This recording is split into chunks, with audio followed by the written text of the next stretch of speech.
Hello, welcome to Butch's Building Blocks. Here we are in my workshop. Today we're going to start building our chessboard. We're going to use Hickory and Wenge to make the board.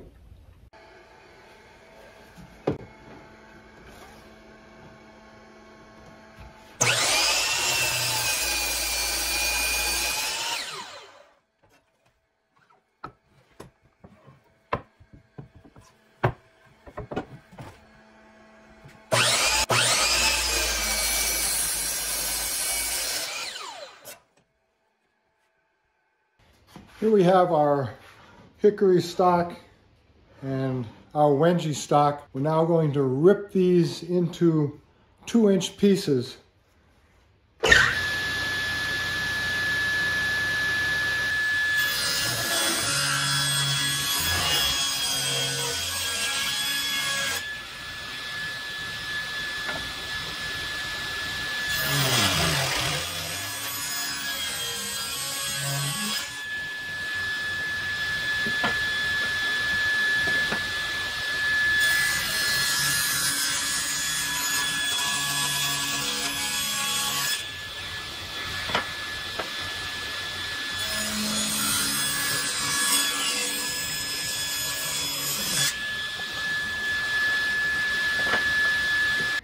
And now we have our 4 2-inch pieces of Wenge and 4 2-inch pieces of Hickory ready to be glued up.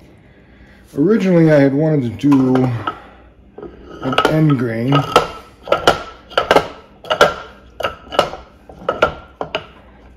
That's what the end grain pattern would look like. Seeing how it's for a chessboard, I thought that these patterns here compared to this end grain would just be too busy and it wouldn't fit with a chessboard very well. So I've decided to go with face grain.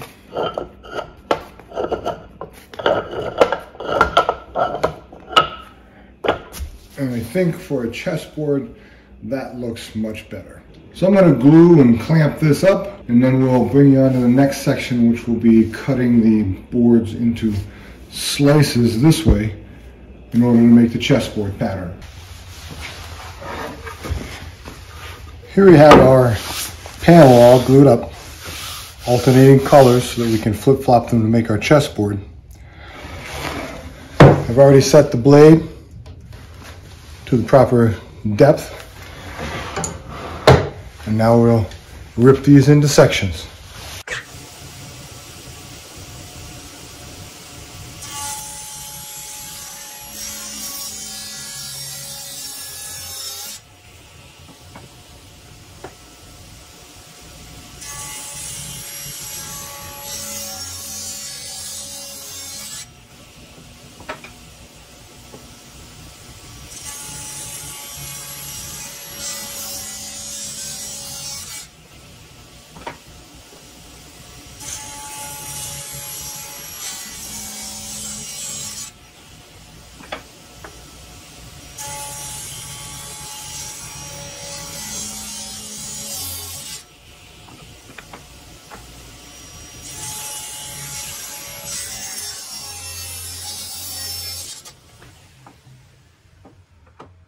Okay, now that we've got it all cut up into cubes, let's start rotating them so we can get the checkerboard pattern.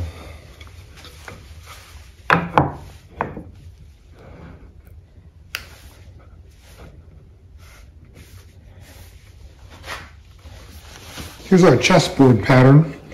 I have 4 of the 8 pieces in here. I'm going to glue them up into pieces of 4 because my chessboard is 16 inches by 16 inches square and my planer will only take 14 3/4 of an inch. So I'm going to do 2 pieces of 4, plane them up, and then glue those 2 pieces of 4 together. Here are my 2 sections of my chessboard, all nicely glued up. Ran them through the planer, took about 1/32 of an inch off of both sides just to make sure they're nice and smooth. Now we're going to do the glue. Do the final glue up here for the board.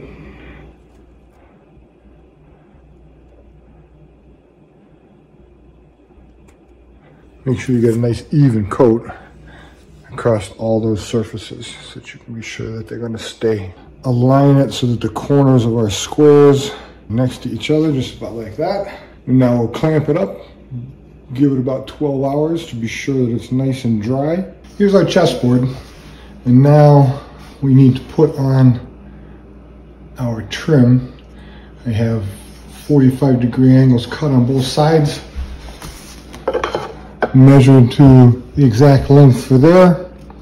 We'll glue it up, clamp them on, and let them sit for half an hour, and then we'll start working on the next piece. Okay, we've now finished putting our finished trim on the edge. You can see the grain pattern. I matched the pieces up so that as you look at the chessboard, that darker line matches all the way around, except for right there, but not too bad. Okay. You can see the corners, nicely mitered, 45 degrees. We will be now putting in a corner spline on all four corners using the darker Wenge wood. This has been sanded to 80 grit. Make sure that it's all nice and flat and level. After we put the corner splines in, we'll then sand it down to 320 grit. Now we're at the point where we need to cut our splines into the corners of our chessboard.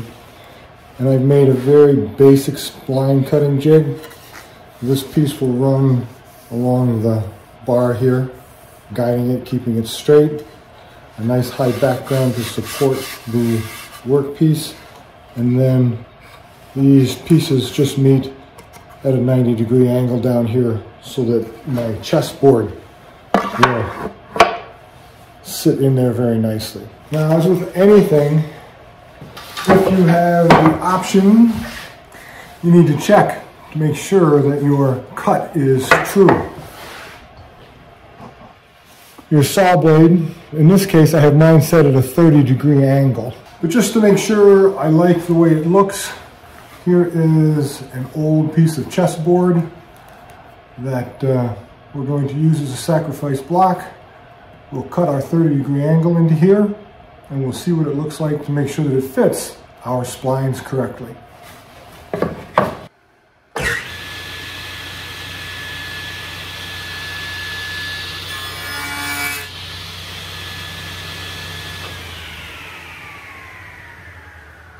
Earlier today, cut my splines. They are 1/8 inch thick, which matches the 1/8 inch blade that I'm using. And there's our cut right there. Looks like it's at a reasonable angle for this size of a chessboard. And our spline should then fit nicely in there, so that you have enough excess to trim it away once the glue is set. All right, so now that we know our splines fit, we like our cut, here's our chessboard. We need to make sure that you have the top side facing out. It sits in there nicely cradled, so it's not going to move. So let's go ahead and make our 4 cuts and see what happens.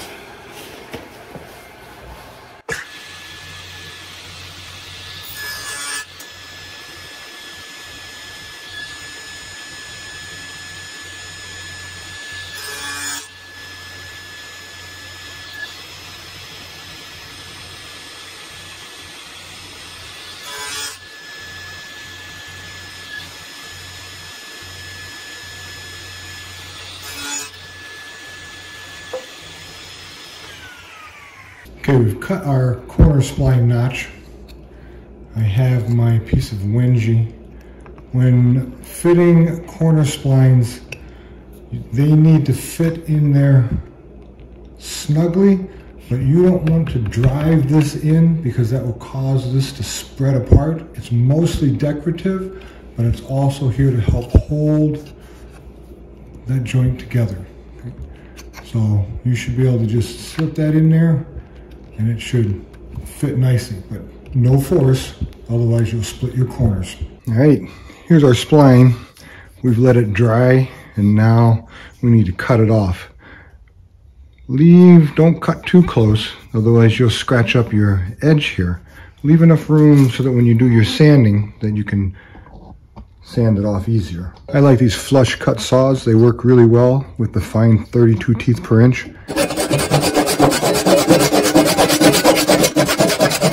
When you get to the end, slow down, otherwise you'll snap it and you'll peel a chunk out of there, which you don't want to do. You can see that there's a little bit here. I'd rather sand it off than cut it too close. Here's what the splines look like after they've been sanded down. So just adds another dimension to your chessboard and gives it stability on those corners. Well, here's our chessboard. It's been sanded down to 320 grit. Feels nice and smooth. And we are ready to apply our mineral oil.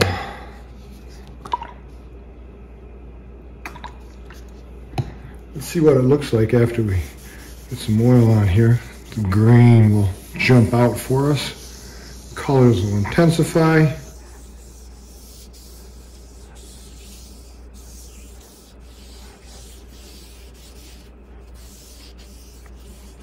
And there we go.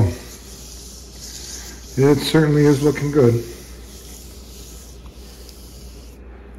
That will make one great looking chessboard. Okay, I'm going to let this soak in for about an hour, do the other side, and then come back and reapply a second coat on this side if it's needed. Hello, and here we are at the end of our chessboard project.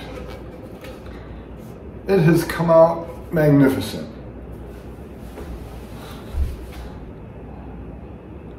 You can see each square is nicely lined up. We have our splines going through. The color band I matched so that it goes all the way around. It looks like it's actually made out of one piece. So this was a very good project.